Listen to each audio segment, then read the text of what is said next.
The main point in this case for the design of the channel is whatever is the channel that we are designing, okay, that should be stable, and the cross section of that one, that should not change. Okay.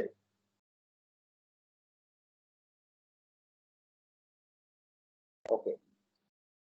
So now you see, come to the point, for the conveyance of the water from the offtake point to the outlet. Okay, we have to design the canal system, right? I means we have to design the canals, and that is of the various capacity. Of course, the main canal, that is of the higher capacity, branch canal, that is of the lower capacity, and so on, that is go on decreasing as the water that is flowing towards the plots, right? So now, in this case, the main point regarding the design of the channel is whatever the channel that we are designing, okay, I mean this channel that we are designing, this should be stable. What do you mean by the stability of this? I mean, what we mean by this should be stable. You see, broadly, you can classify such type of the channels into two parts. One is the rigid channel. I think you might have gone through in the maybe in the first or second lecture of the open flow, right? At the second or second year level, right? And there in the open channel flow, you see, you might have the discussion on the rigid channel and the non-rigid channel. Okay, so rigid channel means this surface, this surface is rigid, okay, and this will be not subjected to any erosion. This will be not subjected to any erosion. So erosion in this case, that is not there. So if that is a rigid channel, I mean the surface of this one is rigid, so that may be a line channel, I mean that may be a concrete surface, that may be a brick surface, that may be the other material also like the boulders like that. Okay. So once you have the rigid channel, in that case, of course, there is no any question of the erosion, right? I mean the change of the shape of this channel, okay, due to the erosion, right? And see, once we'll discuss the lining, what are the different types of the lining, there you will find that there is some limitation regarding the velocity. Okay, so if you have a brick lining, right, the permitted velocity is say 1.5 meter per second. If you have a concrete lining, you have a permitted velocity of 2.7 meter per second maximum, right? Those velocities are fixed so that there should not be any abrasion, okay, on the rigid surface due to the flowing water. Okay, but such type of the channel may be subjected to deposition, means that due to the flowing water, maybe the silt that will be deposited here. So maybe you see this much silt, I mean your channel, a part of this channel that is silted, right? So this one is also not a stable channel. This is not a stable channel because this is silted. Okay. So in the rigid channel, there would not be any erosion, but that may be subjected to silting. Okay, right? But now if you see the alluvial channel, I mean the alluvial channel is that is of the earthen channel, right? Uh, Alluvial channel, if you see, which is of the earth, alluvial channels,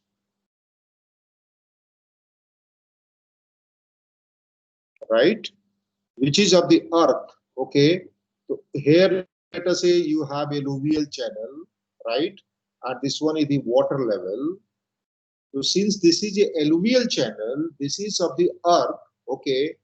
Now, due to the flowing water in this case, this may be subjected to both.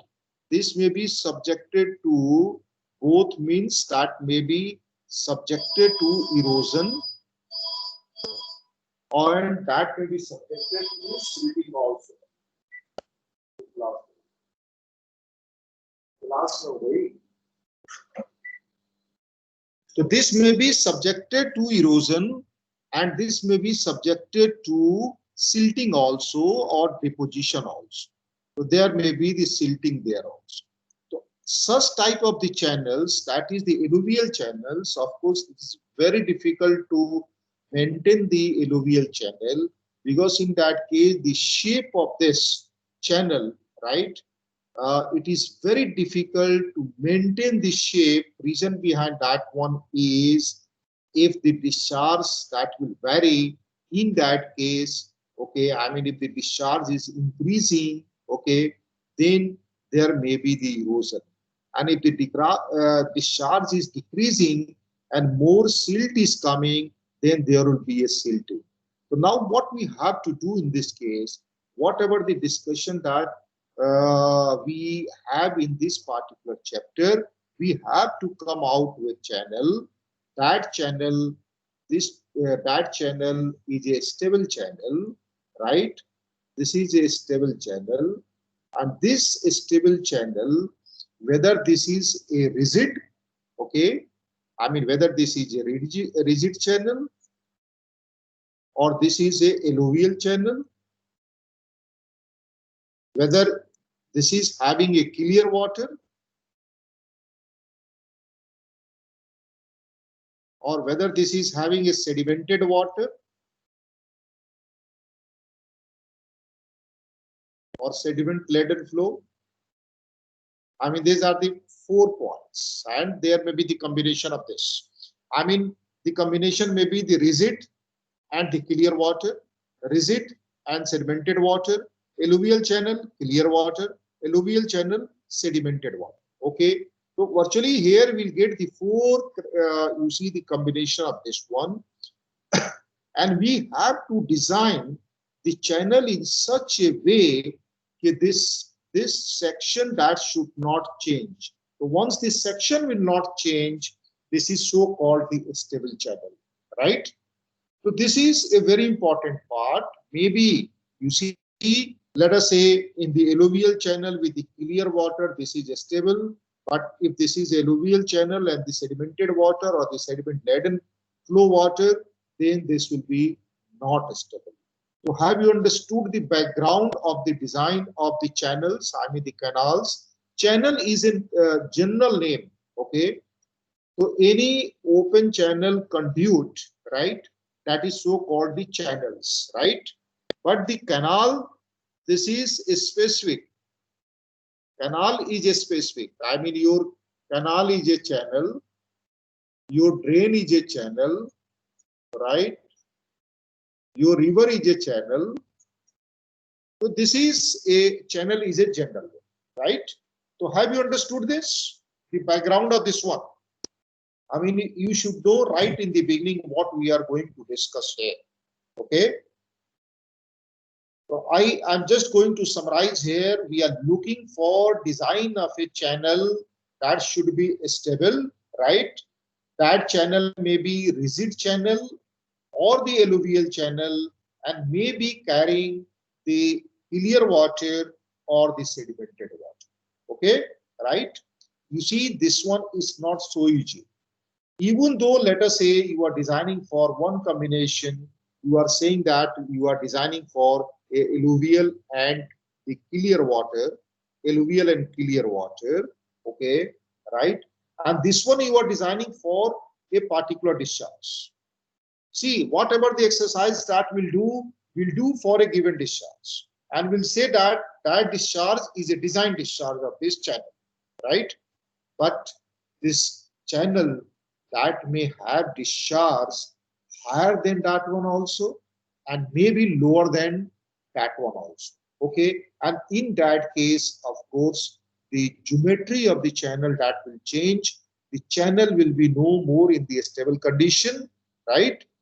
That's why it is being said that it is better that you run a canal for more or less a constant discharge. If you run the canal for part of the discharge, okay, in that case, that will be subjected to severe problems. Okay. So now, have you understood this? Then I will proceed. Any question, please? No, sir. Okay, so we have the four categories as I told you: rigid boundary channels carrying clear water, rigid boundary channel carrying the sediment laden water, alluvial channel carrying clear water, alluvial channel carrying the sediment laden water. Okay, sediment laden water means the water which is coming from the river to the canal, that is carrying sediment. Okay, right, and that sediment plays very important role in the design of the canals, right? You see, uh, of course, we have some discussion on the design of the channels in the open channel flow, right? You might have come across the, of course, you have come across the Manning equation, you have come across the Manning coefficient, you have come across the most efficient section, okay? All those things that you are knowing, right? One thing that maybe you have not come across, or maybe some introductory part will be there. Here also we will not go in the depth of that part, and that is the sediment laden flow. I mean, here we are talking about the sediment transport. We are talking about the sediment transport in the channel, right? Sorry, sediment transport in the channel. So this is somehow maybe a new for you, maybe some coverage in your channel hydraulics. But before going to the design aspect in the four categories, it is very, very important part to first understand the physics of the sediment transport, and that one we are saying as a fluvial hydraulics. This one we are saying as a fluvial hydraulics, right? We'll discuss about the fluvial hydraulics first. In this case, we'll discuss about the sediment. How do we characterize the sediment? What happens to the head of the channel with the once the discharge or the shear stress that is increasing? Okay, what type of the bed form that the formation that happens on the bed? Then, if we know the flow parameters, then how much will be the sediment, okay, in the form of the suspended load, in the form of the bed load, and how much will be the total load of the sediment that will flow through the channel. So now here, just to have the support, okay, in the design of, in particular, item number 2 and 4, okay, one should have knowledge of the fluvial hydraulics, and therefore now we'll talk about this fluvial hydraulics first, and then we return back to the design aspect. Okay, because knowing the aspect of the fluvial hydraulics, this is very important. Okay, before coming to the design of such type of the channel. So if you have any question, please let me know. Otherwise, I'm proceeding to the fluvial hydraulics. Okay. So we'll talk about the fluvial hydraulics. So you can see this is a canal. This is a conduct system. Conduct system in Bihar. Okay. And nowadays the conduct that is in the limelight because that is causing a lot of the flood in the Bihar area, North Bihar area. Okay, and showing this canal, the point here is because this is very close to my hometown, right? And I have seen this canal, right? Earlier, this canal section was like this. This was a very wide canal. Okay, of course, this is alluvial canal. This canal is a alluvial canal, right? But what happens over the time due to the part flow, okay, sedimentation that occurred in this canal, and now the canal section reduced to, you can say, half. So all this is silted. all this one is silted, and you can see here the banks, virtually the bank line is here, but now this is shifted here. Could you see this? 8 line से जो मैं mark कर रहा हूं, दिख रहा है आपको? तो Yes, yes, इतना sir. जो है आपकी bank line, this much bank line that is shifted, okay? And on the right hand side also, on this one side also, this bank line that is shifted, and there is a heavy silting in the bed and the bank of this Saran Canal, which is so called, that is Saran Canal of the Gandak system. Okay, right? And this canal is more or less is having a capacity of 10,000 cusecs, but now the capacity of this one that reduced to maybe 5 or 6,000 cusecs only due to the heavy silting.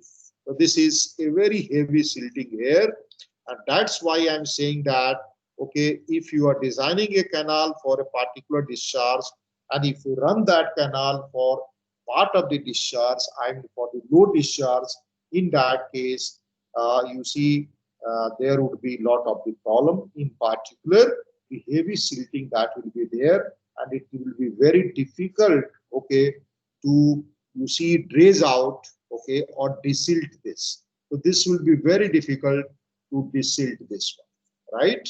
Okay. And that's why this fluvial hydraulics, this is having the importance, and let us talk about that. So we have to talk about the fluvial hydraulics, okay? So fluvial hydraulics, this is a branch of the hydraulics that is dealing with the sediment transport, I mean the characterization of the sediment and the transport of the sediment. You see, this sediment transport or the fluvial hydraulics, as I told you, this is the mechanics of the sediment transport, and here we'll discuss this the characteristics of the sediment and then the sediment transport of this one, okay? And in general, you see, virtually the sediment is a fragmental material of the rocks, okay? And as the river that goes in the downstream, okay, that is depositing this bigger size of the material. If you do the, you see the size distribution of the bed material of the river, you will find that in the upper reaches you have the coarse material, and in the lower reaches you have the fine material. Okay, right? And this sediment that we are talking about a non-cohesive sediment. We are not talking about the clay, because the clay transport and the erosion behavior, that is entirely different. Okay, so we are not talking about the clay. We are talking in this case with the silt, sand, gravel. Okay, of course, we'll not cover here this boulder like that. In general, we'll talk about the, but all those, that one is coming under the category of the non-cohesive sediment. Okay, so as I told you, this sediment, this is the fragmental material of the rock. Okay, and class में हूँ, मैं तो class में हूँ, आप लोग continue कीजिए, civil वाली मीटिंग है ना, आप तो, मेरा तो कोई रोल नहीं है, मैं ज्वाइन कर दूंगा कोई. Okay, and this sediment, which is also known as the alluvium, right? So here, this is the background, okay, and this transport of the sediment, that may be the suspension, that may be the bed load. We talk about that one, okay, later on. And the channel which is carrying the sediment, okay, we are saying that one is the alluvial channel, right? Okay, and there is a one term I think you might have come across. If not, this is so called the incoherent alluvium. Means that if you have a channel, like this, so whatever the sediment that we have here, whatever the sediment we have here, that is having of the same characteristics. And the flowing sediment or the transported sediment, this is also of the same characteristics. Okay, So there is no any change. That is so called the incoherent alluvium. So we'll discuss that one once we'll talk about the Lacey method. Okay. You see, in the channel hydraulics that you have already gone through, you might have a discussion on the channel characteristics. You might have a characteristics on the flow characteristics and the fluid properties. Now, in this case, we have to add the two things. Okay, what is the sediment characteristics? Or you can say, let us say first the sediment properties, and then the sediment characteristics, sediment transport characteristics. I mean the sediment transport. Okay, sediment transport. So two things that are to be added, but the ground of the sediment movement, that is the channel characteristics, that is the flow characteristics and the fluid characteristics, right? So this sediment transport that will be dependent on what is the channel characteristics, what is the flow characteristic, what is the fluid property, and what is the sediment properties, right? So we should know also what is the sediment properties that are taken into account for the sediment transport. I think you might have understood here what we are talking about is the sediment transport. That is a function of the three which already discussed in the channel hydraulics, and the next one is the sediment properties. Okay, right? And we'll see in the subsequent discussion how that is a function of all those parameters. But now we have to know also the what are the sediment properties that we have to talk about. So now let us talk about the sediment properties. And you see that the sediment properties that may be individual. I mean, you have the individual sediment. I have just magnified this. This is an individual cell. Okay, sediment, one part, right? And bulk sediment. I mean the bulk particles. So you have this part. Bulk particles here, right? So you have this. Now, all those that are to be characterized, right? So individual particles, once we are talking about this, you will be very much interested to know what is the size of this. What is the size of this? Okay. What is the shape of this? Whether this is spherical, right? Non-spherical. What is the shape of this? Okay. And what is the fall velocity of this particle? Fall velocity that not only depend on what is the effective size of this one, that also depend on the shape of this. Okay. What is the mineral composition? What is the orientation? What is the surface texture? But in the channel fluvial hydraulics, we are more concerned in this case, the first one, that is what is the size. Okay. The shape is somehow is inbuilt in this fall velocity. Okay, right? So we are not going also in very much detail about the shape of the sediment. Okay, we are more concerned in this particular case, what is the size and what is the fall velocity.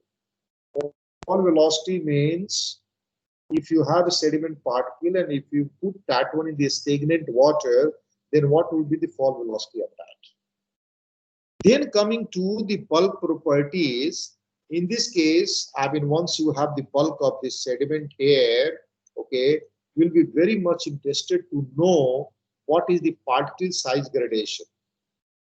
Okay, you might have gone through in the soil mechanics. पढ़ा है ना आपने? Particle size gradation आपने soil mechanics में पढ़ा है, तो यहाँ पे ये बहुत इंपॉर्टेंट होगा कि पार्टिकल साइज ग्रेडेशन क्या है, राइट? यूनिट वेट क्या है, एंगल ऑफ रिपोज हम लोग बहुत ज्यादा इंटरेस्टेड नहीं होते, porosity we are interested because we want to know the dry weight of the sediment particle. So there may be the bulk unit weight, okay, or the bulk density, and that will be a dry density. Okay, so that's why the porosity that will come in picture.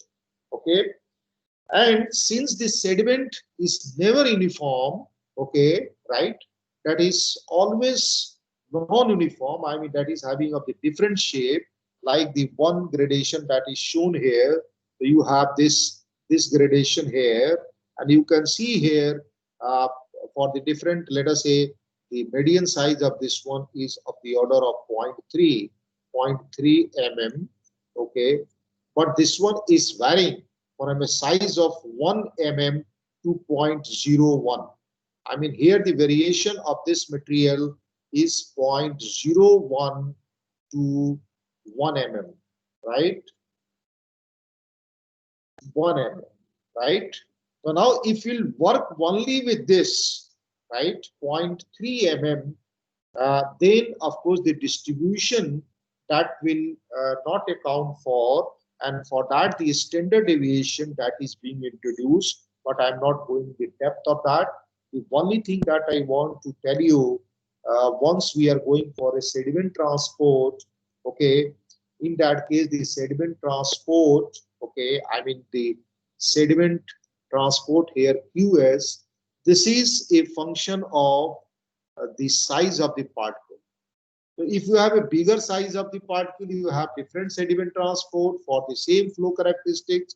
You have a smaller size, okay, you have the different sediment transport, right? So what is being done is, okay, the sediment transport that is computed for the different sizes like this, okay, and then all the sediment transport rate that is sum up to get the total sediment transport rate, okay. So in this way, the total sediment transport rate that is calculated, so we have so many equation for the calculation of the sediment transport, okay. As I told you, the next is the fall velocity, that is very important. You can see here, this is a chart, okay.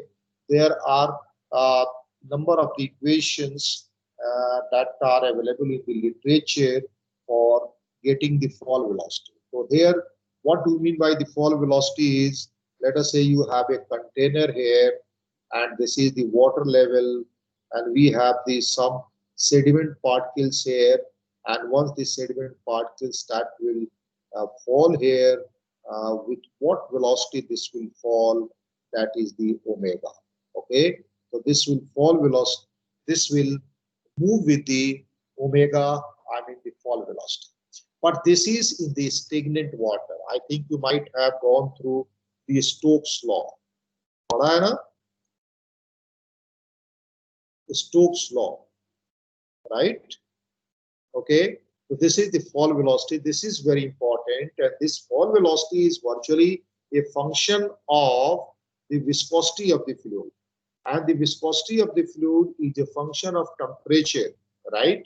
And that's why if the temperature that will vary, in that case the fall velocity that will vary, okay. So you can see here for the different temperature you have the different fall velocity.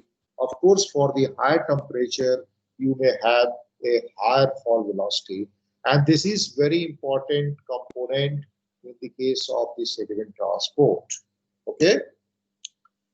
Now the next point is, we have talked about this sediment characteristics, okay, the visual particle and also the bulk particle. Now if you have, let us say, a bed which is a bed of the sediment,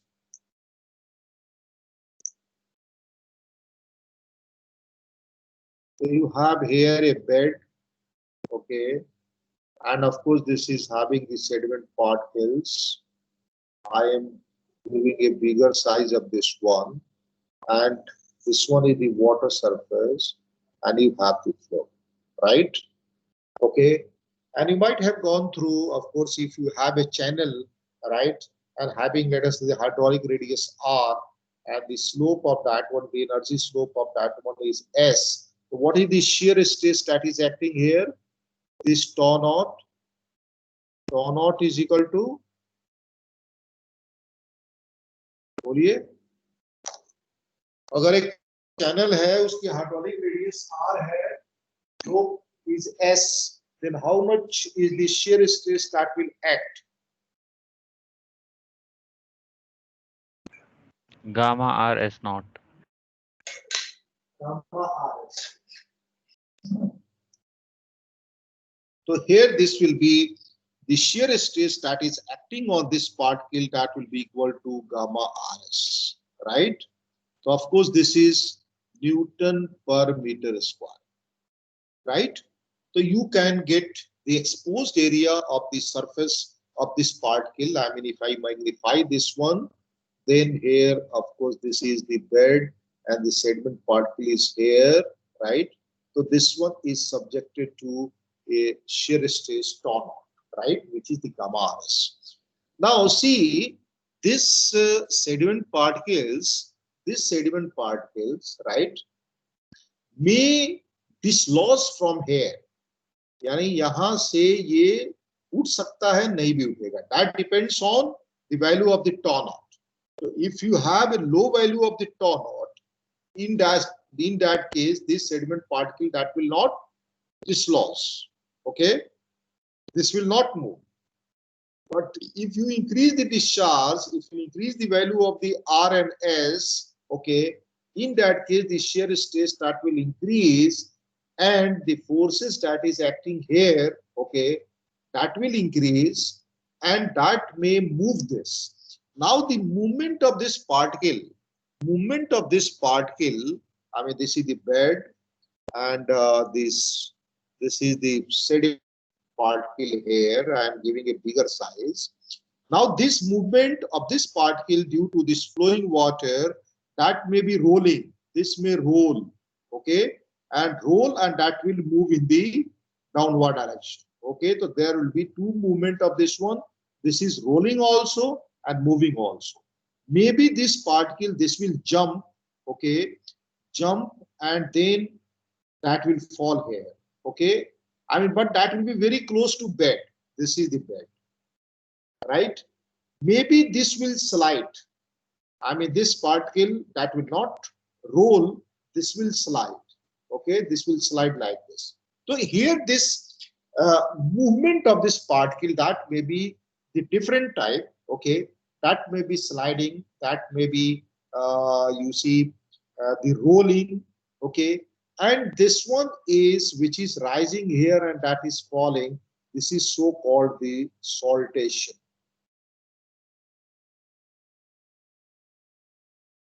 Okay, right? But all this, that is very close to bed. But if the shear stress that will go more, okay, I mean, if the discharge will be more, then that will come in the suspension, and then that will not fall on the bed. Okay, so you see the transport of the particles that is close to the bed. This is the bed load. Okay, and those which is in the suspension, okay, which is in the suspension here, this is the suspended load. But before going to calculate here what would be the suspended load and what would be the bed load, we have to understand first, okay, what happens once the sediment particles start moving. And once the sediment particles start moving, we are saying that one as a incipient condition. Incipient condition. The moving of, I mean, once the sediment start moving, we are seeing as a incipient condition, right? I mean, and for this incipient condition, the shear stress that is required to move it, we are saying as a tau C. I mean, this tau C is the critical shear stress. Means that your tau naught is very close to the tau C, right? Okay, and the sediment that will be transported once the tau naught, that will be how much that will be greater than tau C. I mean, this difference to your sediment transport, that will be proportional to this. More tau naught, more sediment transport, because the tau C, that is the shear stress, okay, critical shear stress, this is constant for a given size of the sediment. But how do we get this tau C? Okay, what is the formulation? Right? That is a very important. How do we know that? What is the critical shear stress? Okay, and what is happening to the bed form also? I mean, how this bed that is behaving, how this bed that will behave once the sediment particles that will start moving. If you have any question, please let me know.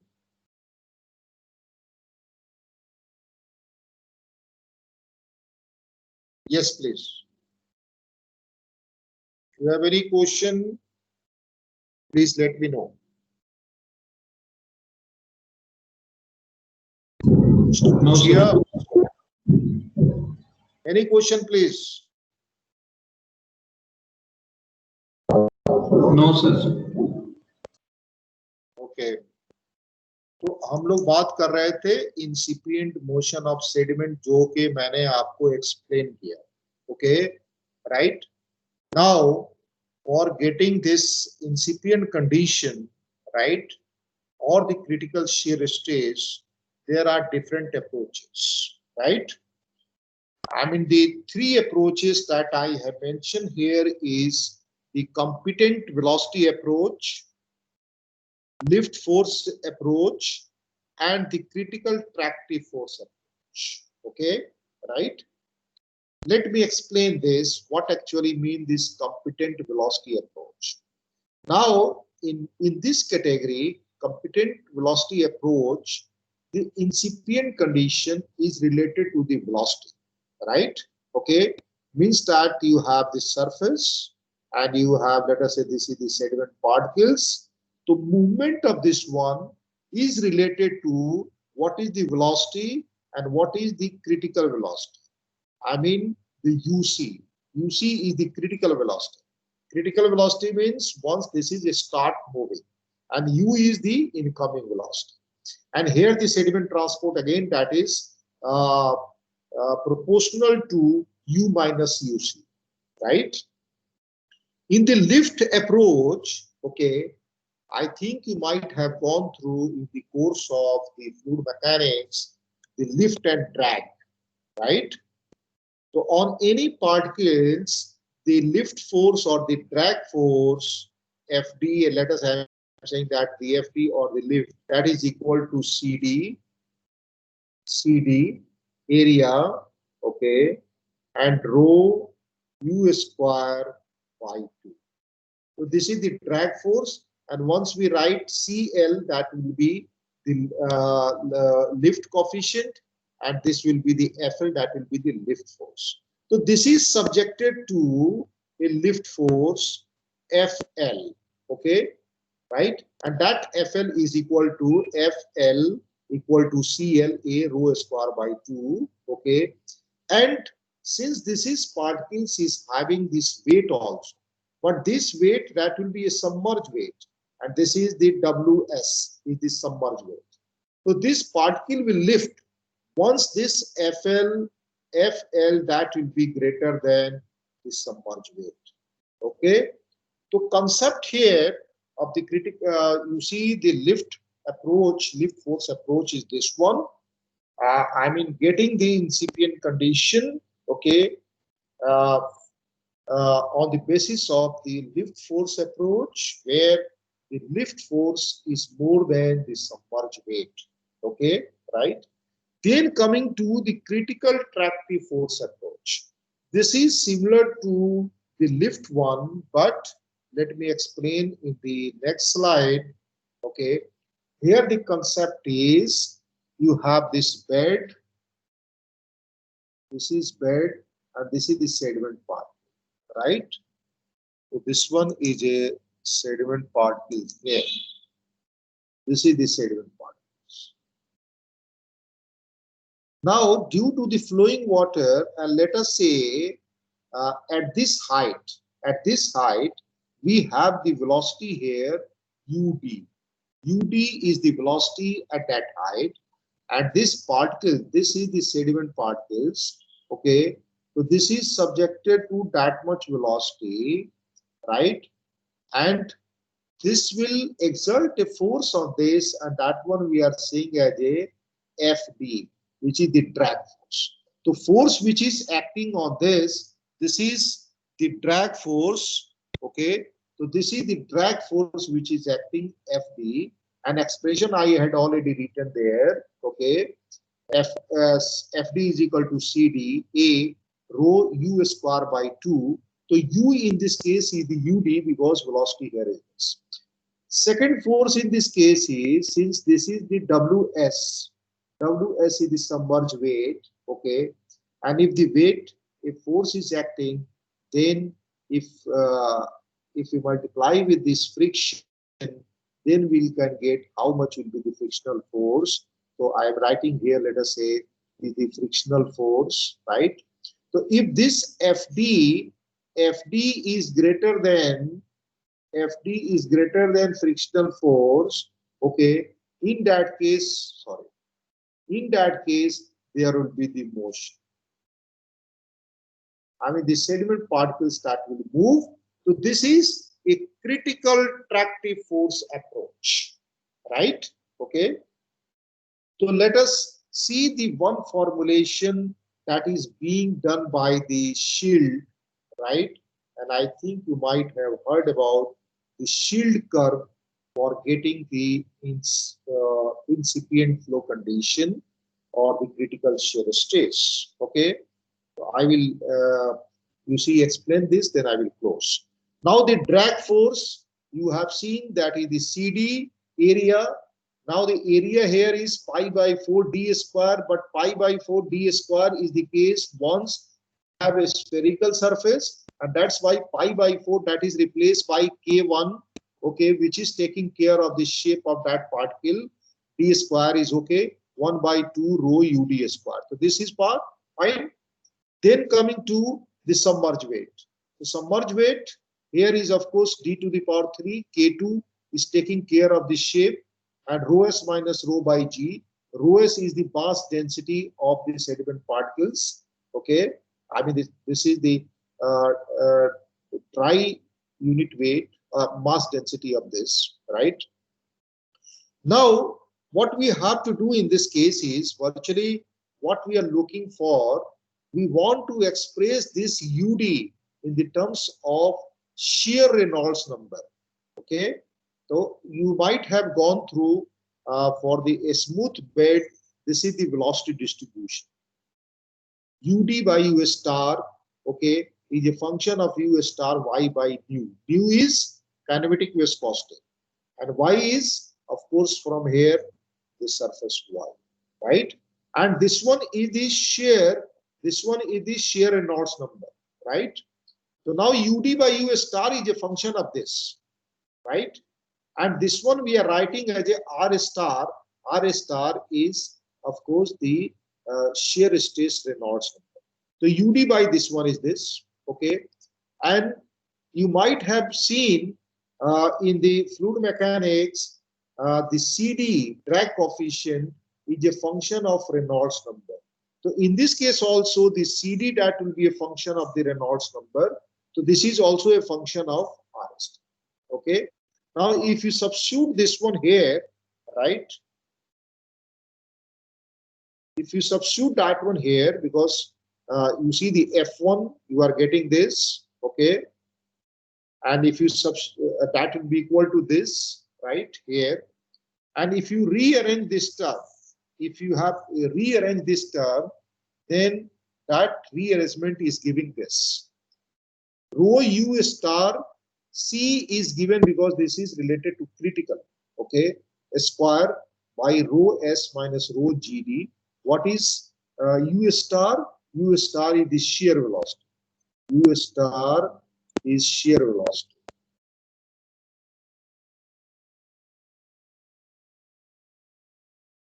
Which is tau naught by rho under root of this. And this one is the shear Reynolds number. So this shield come out with this expression, okay, and this may be written as tau C star. So virtually this dimensionless shear stress is a function of the Reynolds number, okay, and this is being plotted by the shield, right? And you can see that one, this diagram, this is so called the shield curve. So here is the Reynolds number, Okay, and here is the dimensionless shear stress, right? And you will find that after you see about two, this is to 400, 600, yeah. After some, you see Reynolds number, this become constant, and this is of the order of zero point 0.6, right? Okay, so this is a rough zone, and this dimensionless shear stress that will be equal to 0.64. Okay, so this is about the shield curve and how we can get the shear stress from here. TOSI you can get from here, but getting the TOSI here is not so easy. Reason behind that one is the velocity is also inbuilt with this Reynolds number, shear Reynolds number, and therefore this is to be done by the iteration. But there are some, you see, the explicit equation for getting the TOSI. So we'll continue our discussion in the next lecture, because now we are very closing to the time. Okay, I mean that is already 4:58. So if you have any question, please let me know. Otherwise, I will close this.